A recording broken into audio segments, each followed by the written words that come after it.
Bom, esse é um trabalho que está sendo iniciado. A minha orientadora é a professora Solange e nós estamos iniciando um estudo sobre a memória dentro de uma ideia de arquivo e de memória discursiva. Então, o meu tema é Estrada Dona Francisca, a memória de um povo.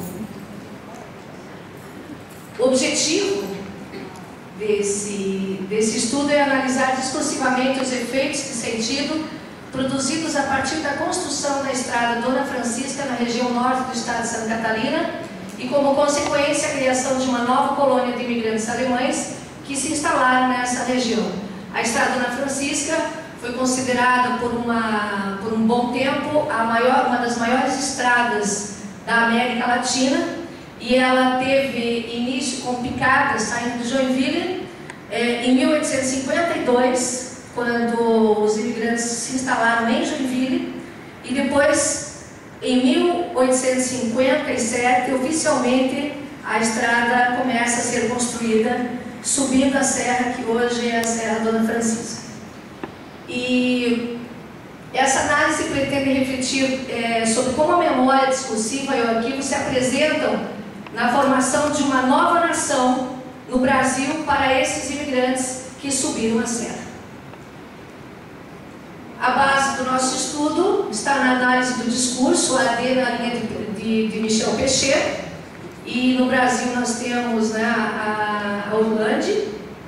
O recorte que eu trago compõe-se de relatos, notas e fotos da história que serão metaforizados para relacionar a língua, discurso e história da migração alemã em uma formação de memória e de arquivo.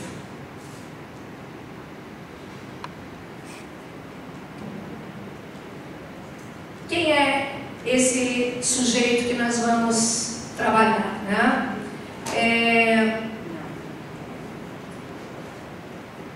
Isso, o sujeito é a sua posição no discurso. Ele é a base de toda a formação social. Esse imigrante, ele traz uma formação ideológica e nós temos aqui enunciando e sendo enunciado por um determinado momento da história, mas não de outro. Quando ele chega no Brasil, ele traz uma identidade, ele traz uma ideologia. Chegando aqui, começa um processo de transformação. O sujeito ocupa um determinado lugar social, produzindo sentido e identidade. A ação do sujeito no mundo marca a posição na transformação de sentido baseado no lugar de onde eles falam. Quando eles chegam, eles começam a falar de um novo lugar, do lugar no Brasil e não mais da Alemanha de onde eles saíram. Esse sujeito está inserido nas posições ideológicas e nos contextos sociais, e ele tem o sentido do dizer determinado pela posição que ele ocupa, mas também com essa vinda e com essa chegada aqui no Brasil, ele tem a possibilidade, e isso é uma coisa automática, de outros dizeres que vão se transformando e vão se modificando. Para isso nós temos que também voltar a ter um pouco da noção do que é memória e do que é arquivo. Então a memória é o interdiscurso, é a relação com a exterioridade, abre para outros sentidos, põe em movimento, é a possibilidade de novos dizeres, no qual se tem o esquecimento do irrealizado. Ou seja, quando o imigrante chega, ele traz uma memória com ele, mas essa memória ela acaba sendo colocada aqui no Brasil com outros sentidos que nós vamos poder observar depois. E o que é o arquivo? O arquivo é a memória institucionalizada, que já se repousa no realizado, é o que ele traz dentro dele, é o que ele tenta colocar aqui no Brasil. É um conhecimento disciplinado para o sujeito que está inserido naquela sociedade e em um determinado discurso onde se estabelece uma certa ordem, uma cristalização. Bom, aqui começa a nossa análise das fotos. Aqui nós temos uma cidade da Europa, uma cidade alemã.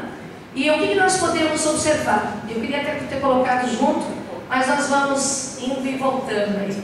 Aqui nós temos uma cidade da Alemanha e nós podemos observar o tipo dos telhados, o espaço, as ruas. E embaixo, pode seguir na outra, nós temos a cidade e a colônia que foi fundada a partir da subida da Serra Dona Francisca, que era a colônia de São Bento, hoje a cidade de São Bento do Sul. E o que nós podemos observar em relação à foto anterior? Nós podemos observar que a área espacial, ela procura, né, uma semelhança muito grande, a similaridade dos telhados, apesar daqui, né, da região de São Bento ser frio, mas nós não temos a precipitação de neve, a construção dos telhados mostra isso como uma facilidade, né, da neve escorregar. A construção das ruas, a estrutura das ruas, as edificações em lugares específicos, tendo um espaço bastante grande para os jardins, para as hortas. Então, se nós observarmos, nós temos uma similaridade muito grande com as construções europeias, né? Então, isso é uma relação que ele traz da Europa, o imigrante. Ele busca trazer e implantar essa memória, esse arquivo nessa nova colônia. Continuando, nós temos aqui, na época, né, no início do século XX, final do século XIX, uma propaganda da drogaria Laboratório, onde nós já podemos observar essa transformação de sentido. É a língua alemã sendo já implantada e transferida dentro de uma ideia da língua portuguesa. Então, o que importa aqui não é a língua em si, como apenas dentro das normas e das regras, mas o que nos importa aqui é observarmos o sentido que ela traz, né? Mesmo que nós transformemos para a língua portuguesa, a memória continua, ela não se desfaz no imigrante.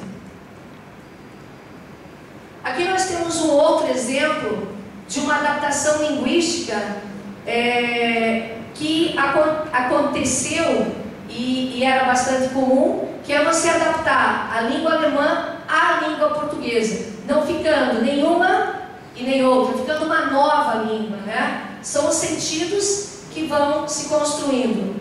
Então, para a Bracatinga, que era uma árvore típica da região, foi dado o nome de Grapatinga. O pinheiro, que é muito comum na região, também passou a chamar-se Pinher ou Pinenbaum.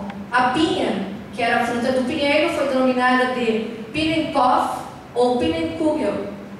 Esse processo aqui, né, de deslocamentos de uma e de outra língua gera para o Orlandi uma ruptura da significação gerada pela criatividade, como no caso daquela mãe que recomendava à filha fechar a janela porque começara a chover. Que em mar de janela, que já é uma palavra que determina o português, zu es chuva, que é também o sentido de chuva em português. Então começa-se a trabalhar uma ruptura da língua específica alemã com a língua portuguesa, que também, de uma certa forma, não se apresenta completa, né? Existe uma junção, um trabalho entre as duas, formando um terceiro sentido.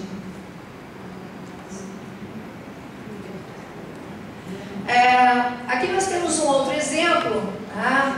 Em 26 de agosto de 1876, nevou e granizou fortemente em São Bento durante 2 horas. Uma coisa bastante inédita, né? Porque na nossa região faz frio, mas não a ponto de nevar. Daqui de Joinville podia-se ver a serra coberta de neve. Para nós, um fenômeno completamente novo. Para os novos imigrantes, a nevada foi uma surpresa agradável que os fez mais ainda estimar a nova pátria. Os colonos fizeram bonecos de neve, houve batalhas de bolas de neve e 10 horas mais ou menos as camadas de neve nos telhados e nas árvores estavam derretidas. Isso nos recorda o que? A memória trazida, né, por esse imigrante. Mas essa neve já não é a mesma neve de lá, já não é a mesma proporcionalidade daqui, de lá. Então, existe o que? Uma tentativa de continuar a memória nesse ambiente, né, nesse novo lugar do sujeito. Bom, o que nós trazemos ainda como um começo de estudo, né? Na verdade, esse trabalho ele vai sendo apresentado até hoje, mas aqui é só o início, né? Nós vamos fazer uma pesquisa, como está hoje esse imigrante, como que esse sujeito está instalado nessa nova nação, que na verdade não é a mesma, não é uma nação brasileira também. Por quê? Porque eles se inseriram e os sentidos foram se modificando, formando uma terceira nação, que é uma nação da memória e uma nação que estava aqui. Nós temos as relações parafrásticas, o David também já comentou um pouquinho sobre isso. Essas relações parafrásticas, elas trabalham um pouquinho com a ideia de arquivo, né? Tem a ver com o que se repete: a vila, a construção das casas, o formato. Vocês viram a similaridade entre as duas, e busca reproduzir os mesmos dizeres do país de origem, da nação natal dos nossos imigrantes. Aí existe o confrontamento, o novo contexto social, a nova terra já traz um novo sentido. E aí surgem as relações polissêmicas, que seria a memória discursiva, o interdiscurso. São os dizeres que sofrem um atravessamento. E essas relações polissêmicas, elas vão aparecer ao longo do tempo, nessa transformação do sentido, que está baseada na terra que não é a mesma, no que se encontra aqui e nessa vida nova do imigrante, nessa nova terra. A negociação entre as relações ainda não acabou.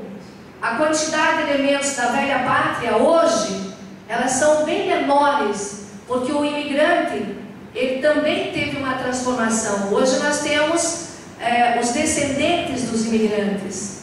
Então essa relação, ela acaba também se transformando, e esses elementos diminuem, mas eles continuam firmes, né? Continuam fortes em outros acontecimentos. Então eles vão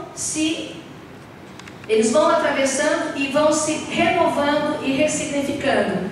Hoje nós temos festas, nós temos a memória sendo retomada em outros elementos que não as construções de casas, que não a língua em si, mas nós temos a memória sendo principalmente mais festiva, como uma lembrança boa daquilo que foi trazido da sua terra natal. Então esses acontecimentos sempre fazem com que esse sujeito sempre se ressignifique dentro da nova terra. Bom, esse é um trabalho que está iniciando, que tem muito ainda pela frente, mas eu só gostaria de fazer uma apresentação rápida sobre esse estudo da Estrada da Francisca, que foi um marco bastante importante, principalmente para a região norte de Santa Catarina. Obrigada.